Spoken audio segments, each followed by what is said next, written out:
Damos gracias al Señor por esta tarde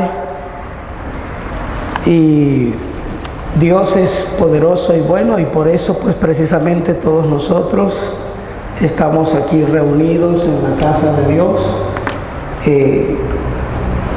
independientemente del motivo. Lo más importante es que tenemos la oportunidad de poder concentrarnos en su nombre y así escuchar la palabra del Señor. Gracias. Así que sin mucha pérdida de espacio, porque el tiempo es importante, vamos a abrir nuestra Biblia en la segunda carta del apóstol Pablo a los hermanos de Corinto. Y vamos a leer en el capítulo 11, los versículos 3 y 4.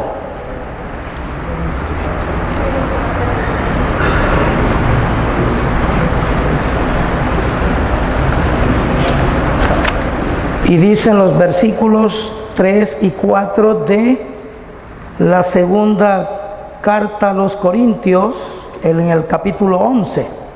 Dice: pero temo que como la serpiente con su astucia engañó a Eva, vuestros sentidos sean de alguna manera extraviados de la sincera fidelidad a Cristo. Porque si viene alguno predicando a otro Jesús que el que os hemos predicado, o si recibís otro espíritu que el que habéis recibido, u otro evangelio que el que habéis aceptado, bien lo toleráis. Oremos al Señor. Dios Padre eterno, te damos gracias y en esta hora, Señor, bendecimos su nombre por la oportunidad que usted nos da de poder exponer y testificar en esta ciudad de la República del Salvador que Jesús, el Hijo de Dios, es el Cristo. Por eso, Señor, nos sentimos agradecidos y le honramos y oramos en el nombre que es sobre todo nombre, Jesús, quien es el Cristo, el verdadero Rey, sacerdote y profeta. Amén. Tengo entendido que hay un aniversario. Los aniversarios son fiestas sociales y hay aniversarios de matrimonio, hay aniversarios de nacimiento, hay aniversarios de muerte. Por lo tanto, un aniversario más no es un año más de existencia, sino un año menos de vida. De tal manera que vaya mi congratulación a la congregación por tener en bien hacer esta fiesta. Y Dios, conociendo todas las cosas desde la antigüedad y desde antes de la fundación del mundo, preparó este espacio en tiempo y lugar y a cada uno de nosotros para que nos reuniéramos y pudiéramos compartir este mensaje de la palabra del Señor. ¿Cuál es el concepto que usted tiene del Evangelio? Hoy en día se predica el Evangelio por muchos lugares, por muchas partes. La gente proclama, no voy a hablar de El Salvador porque no conozco, pero voy a hacer referencia a algunas cosas de Venezuela. Allá se celebra el 12 de octubre una caminata que se llama la Marcha para Jesús. Pero el 14 de enero se celebran una de las procesiones más poderosas de América Latina, que se da en honor a una virgen que la llaman la Divina Pastora, que congrega millones de personas en el centro del país. Ellos también proclaman un evangelio. Cerca de donde yo estoy, en Barquisimeto, el estado Lara, y y el estado Portuguesa, hay otro estado llamado Yaracuy. Y en ese estado Yaracuy existen unas montañas muy altas, donde están congregados la máxima supremacía del mundo de la hechicería en Venezuela, que se llama la Reina María Leonza, donde se congregan centenares de hombres y mujeres que profesan otro evangelio. Entonces, el mundo está cubierto de una palabra que se llama evangelio y que está siendo utilizada porque su término significa buenas nuevas. Pero entonces las 5 religiones más poderosas del mundo presentan cada uno sus buenas nuevas. Entonces todo el mundo cree en Dios. Y como todo el mundo cree en Dios, todo el mundo tiene buenas noticias. La Biblia dice que hasta los demonios creen.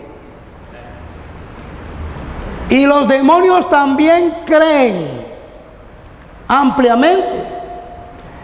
Entonces todo esto nos da a nosotros una connotación de lo confundido que verdaderamente se encuentra el mundo en la actualidad. Hay muchas congregaciones, existen muchos movimientos espirituales, muchos movimientos religiosos, y cada uno profesa tener la verdad. Cada uno profesa tener el verdadero concepto del evangelio. Pero ¿sabe qué? Escudriñando las escrituras y en el texto que leímos, nos damos cuenta de que esa noticia no es nueva, de que eso tiene mucho tiempo que ocurrió.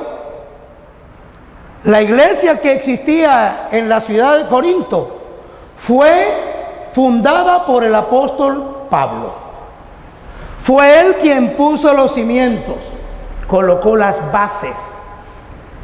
Y años después, en la segunda carta, Pablo se siente sorprendido de ver con qué facilidad la iglesia de los Corintios, una iglesia que había costado el esfuerzo y la dedicación de tiempo, como en los muchos años de aniversario que llevan acá, que año tras año han venido trabajando y existiendo de manera tal que para la sociedad, esta comunidad, esta congregación se hace real, se hace sustentable y es aceptada.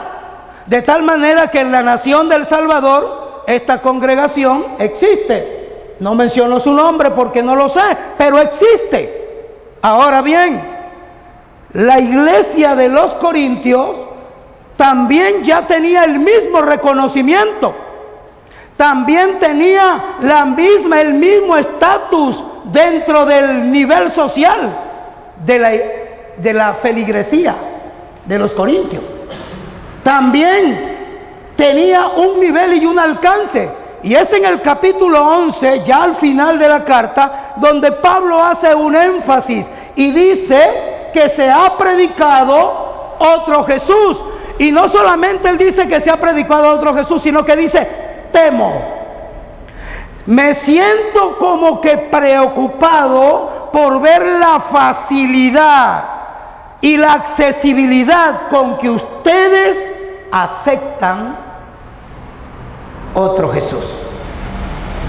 Y hablar de otro Jesús a los corintios, que no era un nombre común en aquella ciudad, pues entonces se identificaba que era el Jesús que él había presentado, el mensaje de la Biblia, el que él había anunciado, el que él había entregado.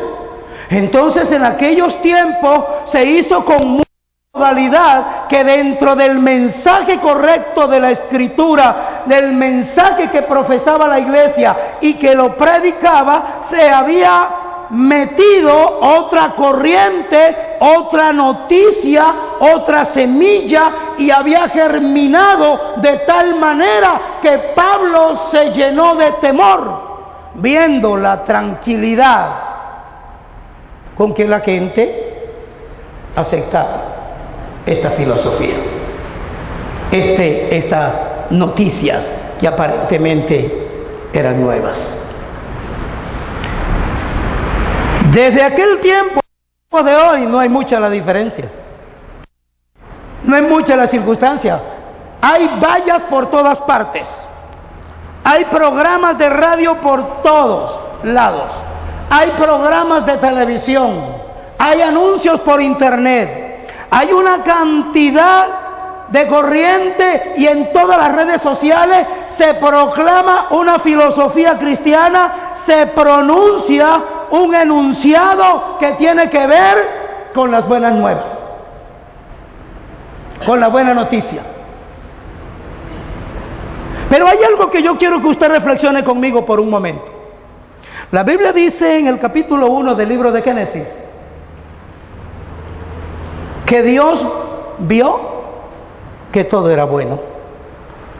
Dios hizo la luz y vio que era bueno. Dios separó las aguas de las aguas y vio que era bueno. A lo seco lo llamó tierra y a las mares las reunió, a las aguas las reunió en un lugar y los llamó mares y vio que era bueno. Produjo la tierra hierba verde y vio que era bueno.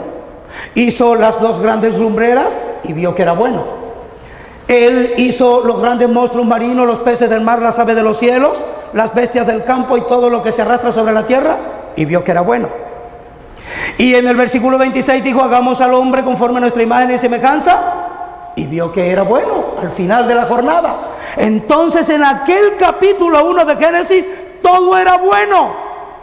No había predicadores, no habían apóstoles, no habían pastores, no habían congregaciones, no se celebraban aniversarios, no se hacía nada ni ninguna de las cosas, no habían programas de televisión, no habían grandes cruzadas, no habían orquestas como esta que me recibió en esta tarde, no existía nada de eso y todo era bueno. No había sonido y todo era bueno. No habían tantas cosas que nosotros tenemos hoy en día y todo era bueno. Hoy en día tenemos apóstoles, tenemos profetas, tenemos pastores, tenemos evangelistas, tenemos maestros, tenemos discípulos, tenemos congregaciones, tenemos programas de televisión, tenemos programas de radio, llenamos las redes sociales y todo es un caos. ¿Usted no se ha dado cuenta de eso? Si todo es un caos, ¿qué es lo que está pasando? Si tenemos todos estos recursos, tenemos todas estas cosas importantes y todo ha pasado, ¿qué está sucediendo entonces? ¿Cómo se siente usted cuando descubre que alguien le está diciendo una mentira? Alguien que es muy amigo suyo y usted descubre que le está diciendo una mentira. ¿Cómo se siente? ¿Se siente bien? ¿Ustedes se sentirían bien si descubren que alguien les dice una mentira? ¿Ustedes? ¿Los que están aquí se sentirían bien que descubran que un amigo les está diciendo una mentira? No, no podemos sentirnos bien, ¿verdad? No podemos sentirnos bien. ¿Y usted cree que el mundo aplaudirá a una iglesia que no está entregando el mensaje correcto? ¿Podríamos aplaudir ver genuinamente a alguien que profese tener el mensaje de Dios y que termine no diciendo el mensaje de Dios, sino otro tipo de mensaje? ¿Podríamos nosotros manejarlo de esa manera? A eso se refirió Pablo. Dijo: temo que la serpiente, siendo astuta, y la cual engañó a Eva, pues también se haga presente para moverles, para cambiar la mirada, a fin de presentarles a otro Jesús. Hoy en día se generan el desarrollo de muchas prácticas en el mundo en nombre del Evangelio y se presentan muchas cosas, pero yo no vengo a hablar de esas cosas que se hacen en el nombre del Evangelio. Yo vengo en esta hora, es a que usted tenga un análisis juntamente conmigo de lo que nos dice la Escritura. ¿Por qué entonces todo es un caos si existen todos esos grandes recursos? Porque a los apóstoles, a los pastores, a los maestros, a los evangelistas, a todos esos ministerios, a la iglesia, todo ha sido una idea de Dios. Esas ideas son de Dios, no son ideas de ningún ser humano. Entonces, ¿cómo es que teniendo todos estos recursos, todo se transforme en un caos? ¿Por qué no puede ser como al principio, que todo era bueno? Porque yo estoy seguro que cada culto se hace con el verdadero sentido de que las cosas se hagan bien. Yo veo al hermano que estaba cantando de una manera anhelada, tratando de que todos nos metiéramos en las palmas, en los cánticos, esforzándose y exigiéndonos, pidiéndonos que por favor viviéramos lo que él estaba viviendo en el momento. ¿Por qué nos encontramos con todos esos detalles? Precisamente porque en la iglesia de hoy no se escapa la misma crisis de la iglesia de los Corintios, porque existen unos evangelios que no es precisamente el evangelio que Pablo entregó en Corintio. La Biblia dice en Juan 20:31, vamos a buscar allí rápidamente nuestras Biblias, Juan 20:31, por favor, busque allí juntamente conmigo, Evangelio según San Juan.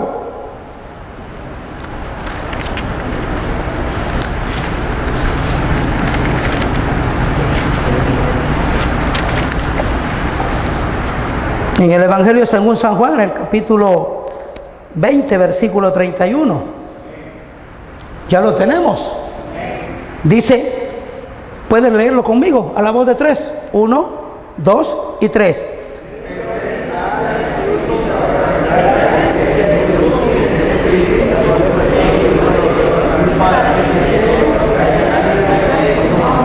Pero estas se han escrito. ¿Para qué? ¿Para qué? ¿Se han escrito para qué? ¿Por qué hablan con miedo? ¿Estas se han escrito para qué? Así me gusta. Sin miedo. ¿O es que los están persiguiendo? Estas se han escrito para creer. La Biblia fue escrita para creer. No solo para que sepamos la historia de la humanidad, no para que conozcamos cómo fue que nacieron las naciones, no es para saber por qué los hermanos hablan coreano y nosotros hablamos español, no es para conocer cómo es que nacieron las distintas lenguas, no es para conocer el mapa territorial que fue entregado a la gente de Israel. No, es así. Esos temas son importantes, pero el verdadero objetivo de la Biblia es que ésta se ha escrito para que creamos. ¿Por qué es necesario creer? Juan 3:18 dice, el que en él cree no es condenado, pero el que no cree ya ha sido condenado. Y no está hablando del individuo, está hablando de la originalidad de la incredulidad, está hablando de la originalidad del no creer, que es el pecado que rompió el pacto que Dios le entregó a Adán. No creerle a Dios. Por lo tanto, no creerle a Dios es el pecado que el Espíritu Santo no puede perdonar jamás. No puede perdonarle a nadie que no crea que Jesús, el Hijo de Dios, es el Cristo. No puede ser. Y estas se han escrito para que creáis. ¿Y qué es lo que hay que creer allí en el texto que leyeron, por favor? Si lo miran y me responden, ¿qué es lo que hay que creer? El hermano preguntó que se habían comido. ¿Qué es lo que hay que creer? Que Jesús es. Ve la connotación, es afirmativo, presente. Que Jesús es el Cristo. creer que Jesús es el Cristo. Y la otra partecita, después que Jesús es el Cristo, que dice, ¿quién es Jesús el Cristo? El Hijo de Dios. ¿Y qué obtenemos cuando creemos en el Hijo de Dios, quien es Jesús el Cristo? Tenemos vida en su nombre. Sin embargo, todo el mundo habla de Jesús. Y allí dice que es Jesús el Cristo. Jesús el Cristo. Jesús el Cristo. Porque Jesús es su nombre y Cristo es su oficio. Cuando usted va aquí a un doctor y usted no le conoce, no le tiene confianza, usted no le dice, mira Juan, dime qué es lo que tengo, sino que usted se dirige con todo el respeto y le dice, doctor Juan. Pero las buenas nuevas nos han proyectado y nos han presentado en el tiempo nada más la primera parte del Hijo de Dios, desvirtuando de manera muy connotada la mirada y desfocalizando la mirada, desfocalizando la fe genuina de la iglesia, que fue lo que vivió Corintio. Si nosotros vamos al capítulo 1 de Gálatas, por favor, vamos rápidamente allí, vamos a leer Gálatas, capítulo 1.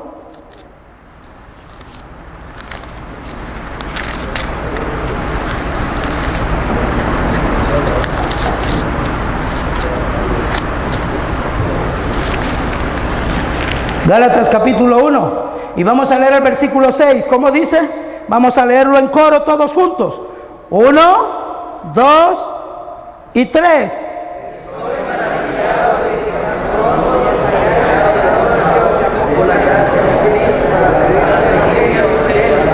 Deténgase ahí. Estoy sorprendido, estoy anonadado de que tan pronto, y esta iglesia también la había fundado el apóstol Pablo, también le había entregado los cimientos. ¿Será que esto me lo pueden apagar? ¿Es difícil? Es que tengo conflictos con la Biblia aquí. Estoy sorprendido, estoy maravillado de que tan pronto os hayáis alejado del evangelio para seguir a un evangelio diferente, para seguir una enseñanza. Oh, no puede ser. No, préndalos entonces. No los voy a disciplinar de esa manera, por favor. No, yo soporto. Dale, por favor, enciéndalo, discúlpame. Yo pensé que podían apagar este nada más. Ok. Sorprendido plenamente de que hubiera otro, de que se desarrollara otro evangelio. Y vean lo que dice el siguiente versículo, por favor, conmigo. ¿Sí? El siguiente versículo, ¿cómo dice? El 7. Vamos a la voz de 3. 1, 2, 3.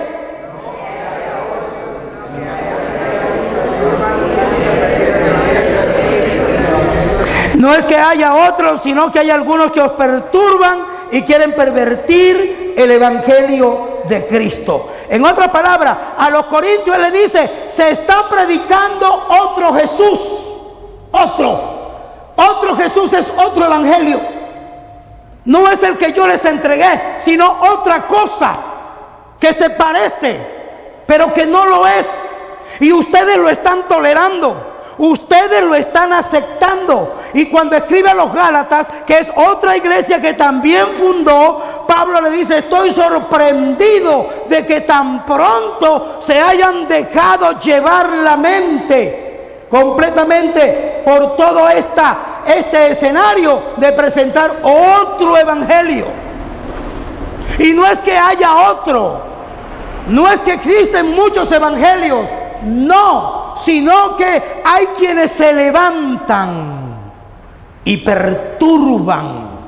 Y es lo que dice Santiago cuando expresa diciendo que van por el mundo cargados en sus propios placeres, y en sus propios honores, en sus propios deseos, engañando, amadores de sí mismos, engañando a la humanidad. Perturbadores que en nombre del apostolado, en nombre del pastorado, en nombre del evangelismo, en nombre de la iglesia, en nombre de Dios, en nombre de Jesús, se levantan con un pensamiento contrario, engañando plenamente a los que de manera sincera anhelan tener el mensaje del Señor. Entonces, ¿qué consecuencia trae plenamente esto? Que ¿cuál es el evangelio que usted tiene? ¿Cuál es el evangelio que usted conoce? ¿En qué consiste? El apóstol Pablo expresó diciendo de esta manera, en el capítulo 1 de Romanos, versículos 2 y 4, si alguno puede acompañarme rápidamente allí en su Biblia, por favor. Capítulo 1 de Romanos, versículos 2 al 4, dice que él había prometido antes por sus profetas en las Santas Escrituras acerca de su Hijo, nuestro Señor Jesucristo, que era del linaje de David según la carne, que fue declarado Hijo de Dios con poder, según el Espíritu de santidad, por la resurrección de entre los muertos. Note cuál es el evangelio que presenta Pablo, el que había prometido antes por los profetas en las Sagradas Escrituras, acerca de su Hijo, quien es nuestro Señor Jesús Cristo. Allí, mirándolo desde ese punto de vista, el evangelio de Pablo es un evangelio que viene connotado desde el Antiguo Testamento, que viene anunciado y que siéndole revelado a él cuando era perseguidor de la iglesia, que por la ignorancia en que vivía y por las tinieblas que cubrían sus entendimientos, asolaba a todo aquel que profesaba ser cristiano. De tal manera que, haciéndose celoso de lo que él consideraba servirle a Dios, se hizo perseguidor de la iglesia. Pero cuando él logró tener el encuentro, no porque él buscó a Dios, sino porque Dios lo buscó a él, y Dios se encontró con Saulo de Tarso y lo derribó, lo humilló al extremo que cuando él consideró todo lo que estaba pasando, él preguntó: ¿quién eres, Señor? Le reconoció. Una vez derribado, una vez humillado, él reconoció a quien lo había logrado derribar, diciéndole: Señor. La palabra Señor no se entregaba en el antiguo tiempo a cualquier persona, se le entregaba a quien merecía respeto, se le entregaba a quien merecía honor. Era la cultura hebrea, era la cultura judía, y aún en el calendario griego y en la cultura griega se tomaba como mucha connotación decirle Señor a una persona. Por lo tanto, decirle Señor significaba: me rindo, me entrego, estoy a la disposición. ¿Quién eres? Y dice que él escuchó una voz que le dijo: yo soy Jesús, a quien tú persigues. Y desde allí la vida de el apóstol, que más tarde se le llamó Pablo, el apóstol Pablo, este hombre generó un cambio gigantesco. ¿Por qué? Porque él tenía una connotación de la ley de Dios. Y fue tan fuerte para el apóstol Pablo, una vez que él tuvo esta enseñanza y tuvo este encuentro, generó un rango muy radical y claro en la vida de este hombre. Vamos al libro de los Hechos, por favor, y vamos a leer el capítulo 9, versículo 22.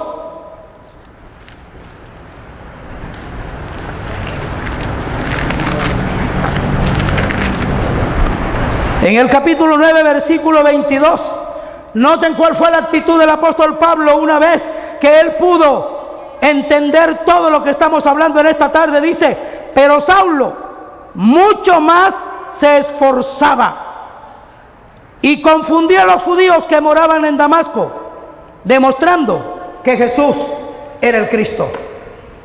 Dime quién eres, Señor. Yo soy Jesús, a quien tú persigues. Entonces, luego que él entendió y comprendió, su vida nació, pues primera de Juan capítulo 5, versículo 1 dice: todo aquel que cree que Jesús es el Cristo ha nacido de Dios. Pablo creyó que Jesús era el Cristo y por lo tanto nació de Dios. Y al nacer de Dios comenzó a esforzarse en predicar el evangelio que había recibido. ¿Cuál era la noticia que había recibido? Que Jesús era el Cristo. Y por eso se esforzaba entregando el mensaje de que Jesús era el Cristo. Si nos vamos al capítulo 17 del libro de los Hechos, por favor, allí el versículo 2 y 3 nos vamos a encontrar con algo muy importante. Es que entre el capítulo 9 y el capítulo 17 aproximadamente se considera que habían pasado unos 20 años de distancia en tiempo. Y note lo que dicen estos dos versículos, el 2 y el 3 del capítulo 17. Dice: declarando y exponiendo, y Pablo, como acostumbraba. Anteriormente se esforzaba, ya no era un esfuerzo, era una costumbre. A lo largo de 20 años se había acostumbrado. Fue a ellos y por 3 días de reposo discutió con ellos, declarando y exponiendo por medio de las Escrituras que era necesario que el Cristo muriese y resucitase de los muertos, y que Jesús, a quien yo os anuncio, decía él, es el Cristo. Ese era el evangelio de Pablo. Ese era el mensaje de Pablo. Ese es el mensaje que le entregó a los corintios. Ese fue el mensaje que le entregó a los gálatas. Y por eso es que él se apena con los corintios y le dice: temo que la serpiente, siendo astuta, engañó a Eva, se haga presente ahora para generar el engaño pleno a ustedes, que con mucha tranquilidad, que con mucho relax reciben a otro Jesús, reciben otro mensaje. Y a los gálatas les dice: estoy asombrado, sorprendido de que tan pronto os hayáis alejado del Cristo, del Jesús quien es el Cristo, que yo les enseñé, que yo les prediqué. ¿Y por qué Pablo hablaba de esa manera? Vamos a leer un texto que es muy importante porque Pablo hablaba así. Vamos a irnos a Romanos capítulo 2 y quiero que por favor lo lea conmigo. Romanos capítulo 2, versículo 16. ¿Por qué Pablo hablaba de esa manera? ¿Por qué lo decía así? El versículo 16, cuando yo cuente 3, por favor. Capítulo 2 de Romanos, versículo 16. 1, 2, 3. No, vamos a leerlo, no lo recemos, se lo agradezco. Léalo, fuerte, con voz audible, clara, a la voz de 3. 1, 2 y 3.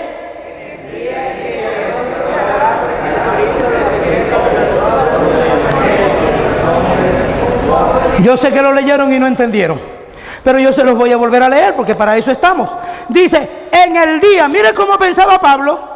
Vea cómo hablaba Pablo y contemple cómo era el evangelio para Pablo, cómo lo tenía. Él dice: en el día en que Dios juzgará por Jesucristo los secretos de los hombres conforme a mi evangelio. A mi evangelio. ¿Qué predicaba él? ¿Cuál era el evangelio que él predicaba? Que Jesús, dígalo, que Jesús. ¿Y cómo lo consideraba él? No lo consideraba como el evangelio del reino, no lo consideraba como el evangelio del cielo, sino que él decía: conforme a mi evangelio. Se apoderó del evangelio, lo internalizó, lo llevó adentro. Por lo tanto, su prédica salía del corazón hacia afuera. Y ese es el mensaje que verdaderamente es. Y el que cree el mensaje, entonces nace de Dios. Por eso Pablo estaba sorprendido, porque él transmitió un mensaje de lo interno, de lo intrínseco, de lo más profundo de su corazón, porque no simplemente era el evangelio del reino, era el evangelio que Pablo se había apoderado de él, era suyo, vivía para eso, pensaba en eso, actuaba como eso. Él era el evangelio. Por eso es que lo anuncia con esa vehemencia y por eso les habla con tanta autoridad y con tanta preocupación al mismo tiempo. ¿Qué es lo que pasa hoy en día? Ese evangelio no lo tienen los cristianos. Ese evangelio se desapareció hace mucho tiempo. Y no estoy hablando del testimonio de Pablo. Yo no estoy diciendo que ay, sea como Pablo, no, señor. Yo quiero que vea el mensaje que él predicaba y cómo Pablo se apoderó de ese mensaje, se adueñó, porque cuando usted lo cree, entonces viene a ser suyo y no es de otro, sino que viene a ser de usted, plenamente de usted. Y eso es lo que contribuye, eso es lo que verdaderamente fortalece. ¿Por qué Jesús es el Cristo? Miremos con toda claridad. La iglesia nos habla con toda vehemencia y con toda fuerza. Vamos a leer en el libro de los Hechos, el capítulo 18, versículo 5, para que contemplemos otra connotación importante de este hombre. Miremos el mensaje de este caballero, el capítulo 18, y vamos a leer el versículo 5. Dice: y cuando Silas y Timoteo vinieron de Macedonia, Pablo estaba entregado. Pablo estaba entregado. Y dice, por entero.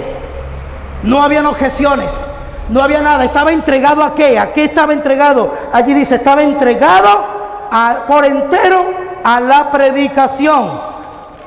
A la predicación de la palabra, testificando a los judíos que Jesús era el Cristo. Ahora, ese es Pablo que lo está anunciando. Pero vámonos al capítulo 2 del libro de los Hechos, versículo 36. Busque allí rápidamente, por favor. No escuche nada más, busque, tenga su Biblia en la mano, porque es importante que usted contemple conmigo esto. ¿Por qué Pablo tenía ese aspecto? ¿Es que era Pablo nada más el hombre que hacía eso? Vamos a ver el capítulo del libro de los Hechos, el versículo 36. ¿Qué pasó allí?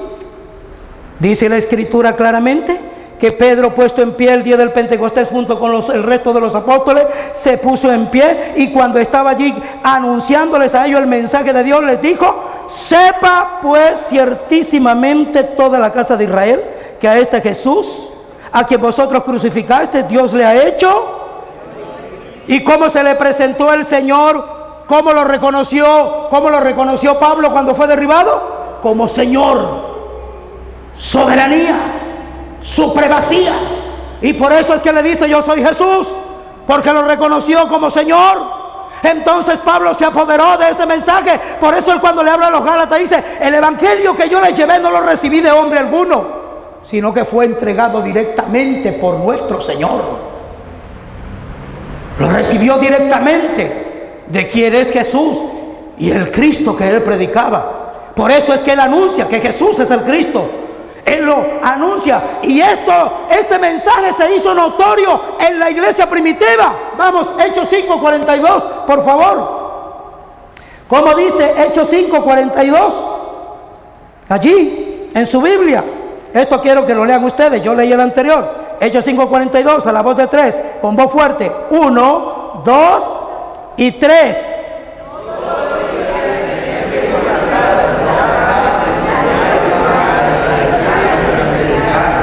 Los miércoles y los domingos no cesaban de enseñar un mensaje de la Biblia, un tema especial. ¿Así dice? Vamos a volverlo a leer, por favor. Bien fuerte. 1, 2 y 3.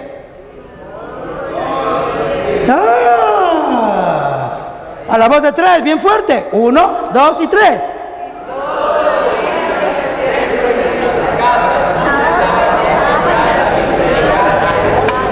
Vamos a hacer un ensayo inteligente. ¿Quiénes son los miembros de aquí? Los de aquí, no los que vienen con nosotros. Ajá. ¿Son ustedes? Ok, ustedes son los que lo van a decir. Ustedes, los que se congregan aquí, ¿sí? Lo van a decir, porque estos vienen con nosotros. Ajá. A la voz de 3. 1, 2 y 3.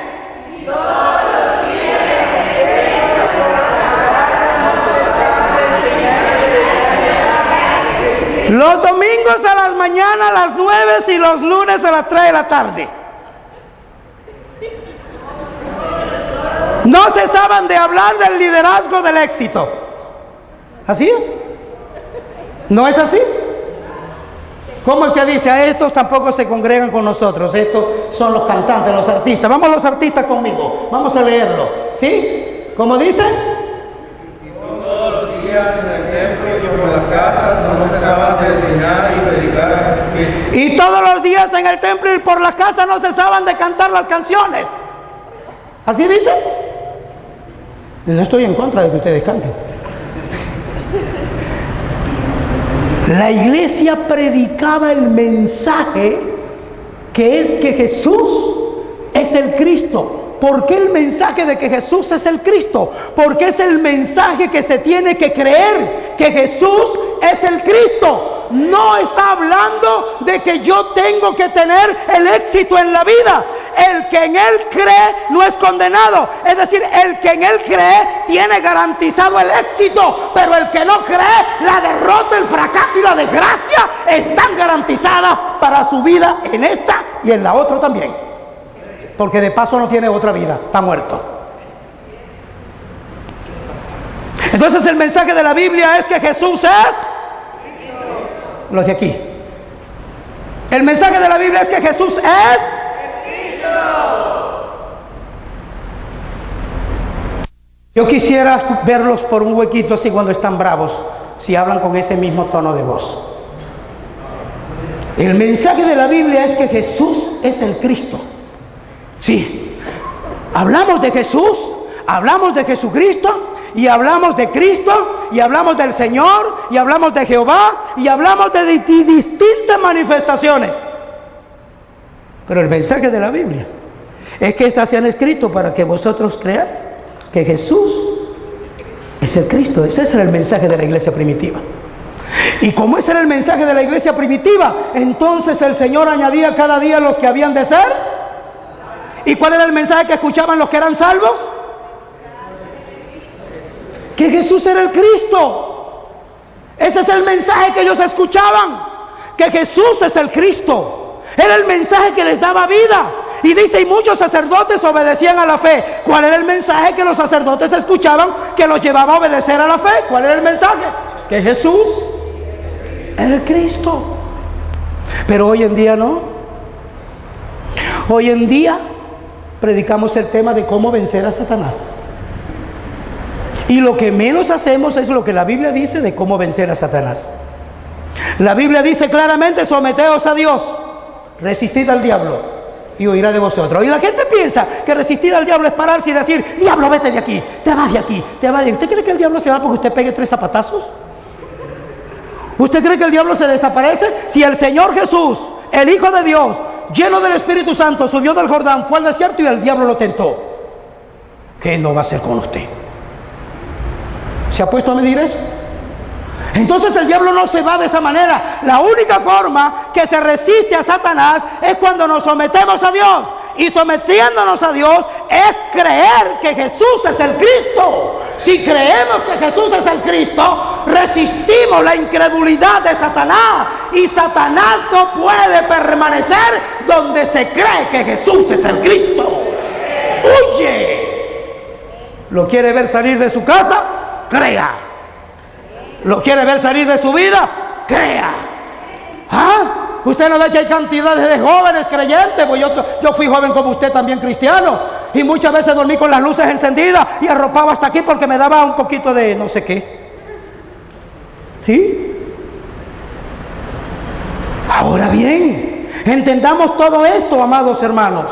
Por encima de todas las escrituras, la gran profundidad es que Jesús es el Cristo. Ahora, ¿qué significa que Jesús es el Cristo? ¿Qué es lo que verdaderamente eso significa? El mensaje de la Biblia, desde Génesis hasta Apocalipsis, es uno solo. Hay muchas cosas que se encuentran allí, pero el centro es que Jesús es el Cristo. Y todo el Antiguo Testamento habla del Mesías que habría de venir. Cristo es una palabra griega que significa ungido. Mesías es una palabra hebrea que significa ungido. Por lo tanto, Mesías del Antiguo y Cristo es la misma palabra, solo que Mesías es en hebreo, pero el significado es ungido. Y Cristo es una palabra griega en el Nuevo Testamento, que su significado es ungido. ¿Y quién era el ungido? El que cubría los 3 oficios, rey, sacerdote y profeta, que representaba una claridad del servicio a Dios y del poder para el pueblo de Dios. Por lo tanto, era necesario que esto aconteciera. En el Antiguo Testamento nosotros encontramos los oficios de rey, sacerdote y profeta. Y rápidamente voy a explicar, no tenemos mucho tiempo, pero analice todo esto. Analice todo esto. Aquí, el rey era el encargado de brindarle la seguridad y el bienestar al pueblo. En él estaba el derecho de la vida o de la muerte de su pueblo. Era el que velaba, era el benefactor del pueblo. Por lo tanto, era ungido. ¿Por qué ungido? Indicaba que había sido elegido por Dios y puesto por Dios para defender al pueblo. El sacerdote era el que representaba el sacrificio para que el hombre viviera en un proceso de reconciliación con Dios, de acercamiento con Dios, y pudiera el pecado de su vida poder ser cubierto. Por lo tanto, día tras día los sacerdotes se consumían y se desgastaban haciendo sacrificios a fin de matar a un animal inocente y derramar sangre por uno que merecía la muerte. El animal inocente tomaba el puesto del hombre pecador y el hombre pecador quedaba libre de la pena de muerte, y el derramamiento de sangre del animal cubría entonces el pecado de aquel culpable. Y eso se hacía consecutivamente, todo el tiempo. Los profetas también eran ungidos y eran los que se levantaban para indicarle al pueblo la dirección de Dios, y sus términos siempre eran: así ha dicho Jehová. Por eso cuando se levantaba un profeta y decía: así ha dicho Jehová, el pueblo de inmediato ponía la oreja, el oído, a ver qué era lo que decía Jehová, qué era el camino, cuál era la ruta que había que seguir, cuál era la ruta que había. Estos tres oficios se llevaban en el Antiguo Testamento a fin de que los tres señalaban el oficio que había de cubrir el que fuera el Mesías. ¿Quién era el Mesías? El prometido en Génesis 3:15, cuando le dijo a la serpiente: y pondré enemistad entre la simiente tuya y la simiente de la mujer. El fruto de la mujer era el Mesías que habría de venir. Y el Mesías tendría tres oficios: rey, sacerdote y profeta. Por eso los reyes del Antiguo Testamento señalan el Mesías que habría de venir. Los sacerdotes señalan al Mesías que habría de venir. Y los profetas señalaban al Mesías que habría de venir. ¿Por qué tenía que venir el Mesías? Porque los reyes, los sacerdotes y los profetas se desgastaban y morían. Aparte de eso, muchos de estos hombres cometieron errores muy garrafales. Cometieron errores que podríamos llamarlo horrores morales. ¿Saben por qué? Porque todos vivían bajo una connotación de estar separados plenamente de Dios. ¿Por qué? Porque el verdadero problema, el por qué viene el Mesías, es porque el hombre incursionó violando el pacto que Dios le había entregado. ¿Qué le entregó Dios al hombre en el huerto del Edén? Le entregó un mensaje, le entregó una palabra y le dijo: de todos los árboles del huerto podrás comer, pero del que está en medio no comas, porque el día que de él coma, morirás. Ese fue el mensaje. Esa fue la palabra de Dios para él. ¿Y qué hizo el hombre? Comió. Significa que no creyó. El problema no fue que comió, el problema fue que no creyó. El problema no fue que comió, el problema fue que desobedeció, y cuando él comió, pecó, es decir, se hizo incrédulo, no creyó, y por no creer quedó separado de Dios. Entonces, al quedar separado de Dios, habiendo oído la voz de la serpiente que le dijo: no moriréis, quedó bajo el dominio de Satanás. Entonces el hombre se enfrentó a un gran problema, un problema fundamental. Número uno, quedó bajo el dominio de Satanás. De ser hijo de Dios, se convirtió en hijo del diablo. De ser un señor de realeza, se convirtió en un esclavo de Satanás. Por lo tanto, el pecado se apoderó de él. La incredulidad y la desobediencia lo dominaron a tal extremo que el pecado, siendo consumado, da a luz la muerte. Y la muerte significa separación. Y ahí está el problema. El hombre quedó bajo el dominio del diablo, quedó bajo un nivel de incredulidad, al mismo tiempo que quedó separado de Dios, porque Dios se separó del hombre, porque no puede contender la santidad de Dios, no puede estar unida a la vida de incredulidad del ser humano. Por eso es que Juan 3:18 dice: el que no cree ya ha sido. No es desde el momento que no cree, sino desde el principio. Por eso el salmista dijo: en pecado me concibió mi madre. Todo hombre nace bajo esa condición, bajo ese lineamiento. Todo hombre nace separado de Dios. Y la realidad es que el Mesías viene es para poder resolver el problema fundamental. Y el problema fundamental consiste en que el hombre, primero, está separado de Dios. Entonces el problema de todo hombre no es el adulterio, no es la fornicación, no es la borrachera, no es la mentira, no es el engaño, no es lo que vive, eso es secundario. El verdadero problema no es eso. El verdadero problema es que el hombre está separado de Dios. Y como el hombre está separado de Dios, entonces vienen todos los males. Y todas esas egolatrías que presenta Gálatas significa ese concepto. Por lo tanto, el marco real de esta verdadera realidad es que para que el hombre pueda volver a Dios, necesitaba que el Mesías viniera. Por eso generamos este criterio diciendo sencillamente, el problema del hombre es uno, está separado. La solución al problema del hombre es uno, debe volver a Dios. Y la ruta o la vía para volver a Dios es una. Yo soy el camino, yo soy la verdad y yo soy la vida. Nadie va al Padre si no es por mí. Por lo tanto, el Mesías reunía estos tres oficios. Y ese es el anuncio del Antiguo Testamento. Pero cuando llegamos al Nuevo, nos encontramos que Jesús, quien es Cristo, el Mesías, el ungido, representa que Él es Rey, sacerdote y profeta. Y en la cruz consumó todos los problemas del hombre. Cuando Él dijo consumado es, significó que como rey había vencido a Satanás para poder libertar al hombre del poder del diablo. Que cuando dijo consumado es, como sacerdote quitó el pecado del hombre, rasgó el velo del templo, permitiendo el acceso a que todo hombre tenga en la comunión al creer que Jesús es el Cristo. Y como sacerdote, Él cuando dijo consumado es, como el verdadero profeta, señaló el camino. Nadie va al Padre, absolutamente nadie. Podrá diezmar, podrá ofrendar, podrá congregarse, podrá cantar, podrá avanzar, podrá bailar, podrá hablar en lengua, podrá ayunar, podrá hacer todos los ejercicios espirituales que existan. Pero si no cree que Jesús es el Cristo, su destino final será fatal. Ese es el mensaje de la Biblia. No es por venir a la iglesia que somos salvos. No es por repartir que somos salvos. No es por hacer vigilias que somos salvos. No es por hacer congresos que somos salvos. Jóvenes, no es por hacer muchas cosas que creemos que somos salvos. No es por leer la Biblia que somos salvos. No, Señor. Somos salvos al creer que Jesús, el Hijo de Dios, es el Cristo. Y ese es el mensaje de la Biblia. Fuera de allí no hay otra ruta. Todo lo que se pueda decir es mentira del diablo. Todo lo que se pueda decir es otro Jesús. Todo lo que se pueda decir es otro evangelio. Y anatema, maldito sea quien anuncie otro evangelio. Aun si un ángel del cielo viniera, o si nosotros mismos, dice el apóstol. La crisis que vive el mundo, ¿sabe cuál es? Religiones hay muchas. Yo no sé cuánta población tendrá aquí esta comunidad. Y tampoco sé cuántas congregaciones existirán.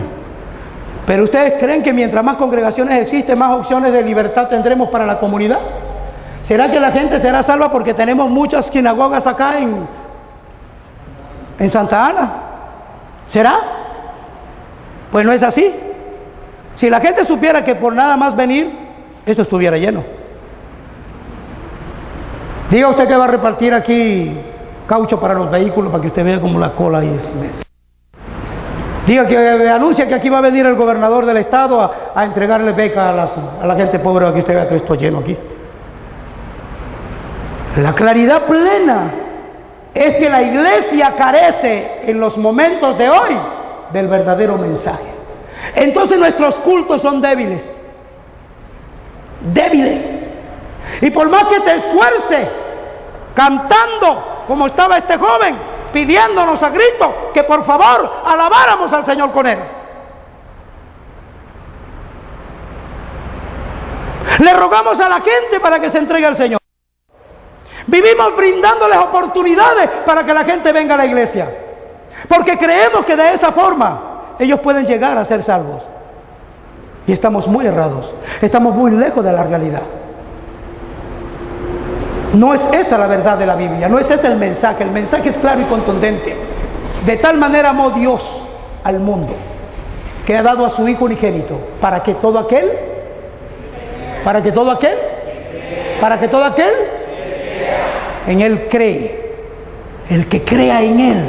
¿Qué va a pasar con ese? ¿Y quién es el Hijo de Dios? Jesús el Cristo. ¡Eso! ¡Eso! Vuélvalo a decir más fuerte. Jesús el Cristo. Ese es el Hijo de Dios. Ese es el Hijo de Dios. Jesús el Cristo. Sí, yo creo que vale la pena aplaudir. Vamos a aplaudir a esa declaración que ha hecho esta mujer. Jesús el Cristo. Ese es el Hijo de Dios.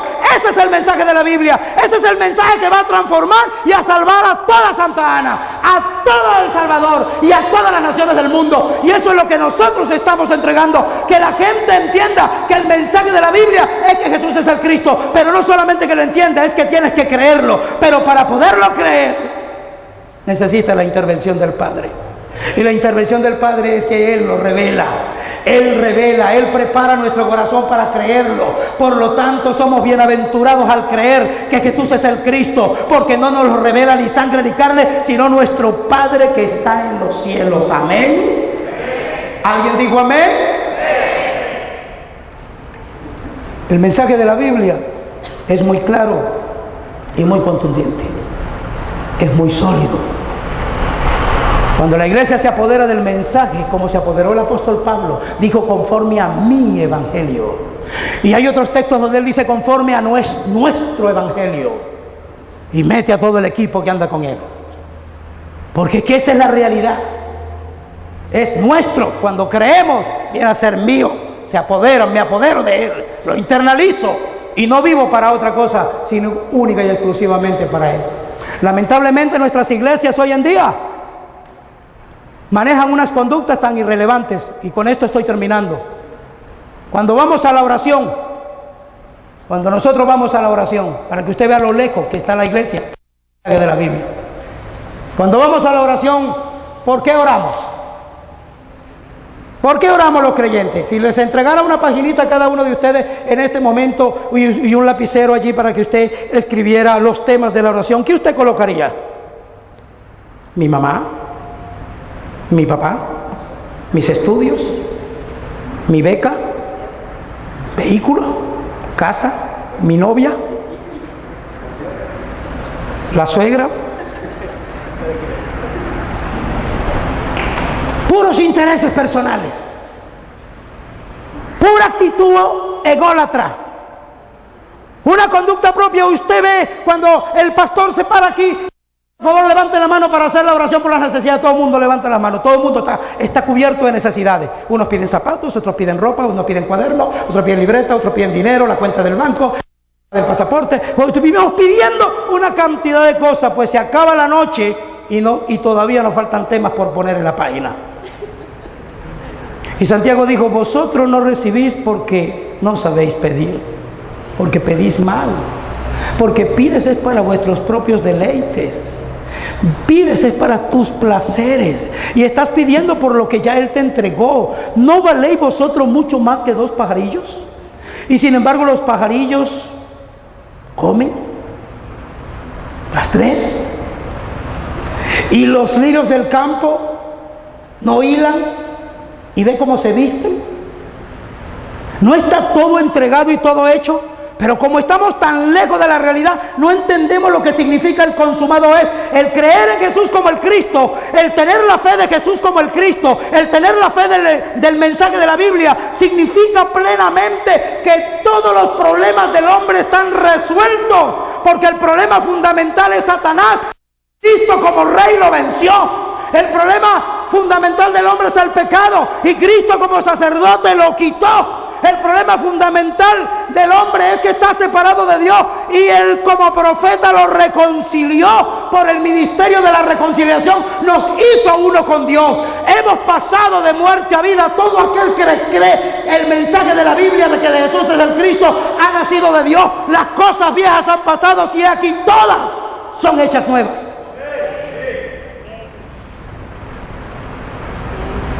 Entonces todo está resuelto. Pero ese no es el evangelio que predicamos. ¿Y sabe por qué no lo predicamos? Porque no lo sabemos. ¿Y sabe por qué no lo sabemos? Porque no lo hemos oído. ¿Y sabe por qué no lo hemos oído? Porque se perdió hace mucho tiempo. Pablo lo dice, estoy maravillado. Se perdió el mensaje en Gálatas. Pablo le habla a los corintios y dice: temo por vosotros, que la serpiente es astuta, y veo que tienen a otro Jesús y lo toleráis. Se perdió el mensaje en la iglesia. Por años, por mucho tiempo, extraviado el mensaje. Pero bueno es Dios, que habiendo pasado por alto los tiempos de esta ignorancia, manda a todos los hombres en todo lugar que se arrepientan. Pero ¿cuál es el arrepentimiento? ¿De qué tienen que arrepentirse? De tener el mensaje perdido, de no encontrarlo. Y los que nos llamamos ser maestros, los que nos llamamos ser apóstoles, no lo voy a decir, vamos a leerlo. Romanos capítulo 2, y con eso concluyo. Romanos capítulo 2.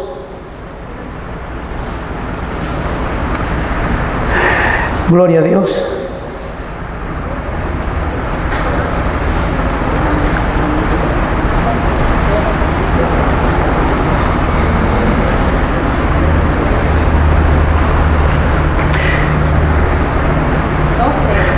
El capítulo 2 de Romanos.